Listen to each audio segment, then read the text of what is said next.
All right, that's good, right? Okay, guys. This is sermon number one. Let me paint a picture for you. So when I would do evaluations for people, and if I did them today, I would still do them the same way. It's just a great way. It's a great opportunity to teach right off the bat. Because I think a lot of the times when I say that if the dog's awake, it's learning, people are like, oh, check that course, that's very good. They don't understand how much ass that has. How much that the dog doesn't care what you say. The dog cares how you move. And if the dog can start telling you how to move and do things for it, when it gets old and cranky, it can figure out one behavior. I can make you move too. People are very difficult to teach because they're looking for results. They don't want to see the problem in front of them. They definitely don't want to think they're not a good owner. They definitely don't want to think that they're being cruel to their dog. They definitely don't want you to tell them anything that's wrong with them. They want you to fix this problem because other than him trying to kill people, he's a great dog. It's everybody. So for me, when people come into an eval, I assume we're here for the dog. Are we here for the dog or are we here for you? And then how are we here for the dog? If we're here for the dog to shut the fuck up and stop exhibiting these behaviors, which are, by the way, just communication.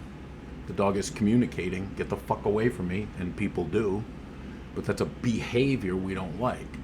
If the dog comes over to you and drops the ball in front of you, that's a behavior you love. And the dog's telling you to do that. But we don't see it like that. The pseudoscience and the new industry is telling you little chunks of things that don't add up. It's like getting math homework and it's just numbers, and everybody puts down a number and everybody goes, yes, just join our tribe. It's not. We're here for the dog, right? So I assume you want me to be honest with you. Now, you'll hear me say in an eval, I say, can I be really honest with you? Can I really tell you something? And they're just not used to people talking to them that honestly. Nobody is anymore, really. But if we're fucking around with a dog that's trying to bite people and has gone after cats and grabbed them, what do you want me to do? That e-collar is not going to make it better. That's going to add to the fear. You can make the dog do shit, but he's doing that with the leash now.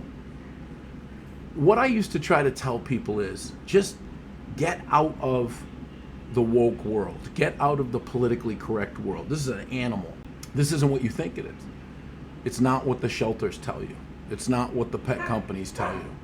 It's not what the e-collar companies tell you. It's not what the franchises tell you. It's a dog.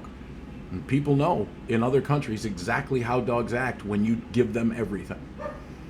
But it's fine.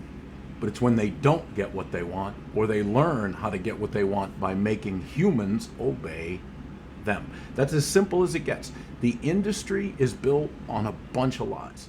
I'm not here to make you happy. I'm here for the dog. You'll be happy when you understand what you're doing to cause these problems. So that's the first thing we got to do. We got to stop.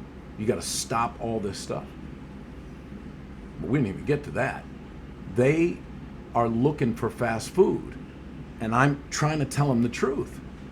So you want me to be honest? I'm going to tell you the truth. Here's the other thing. Most people, when you hold the mirror up to them and they really need your help, they love it for a while.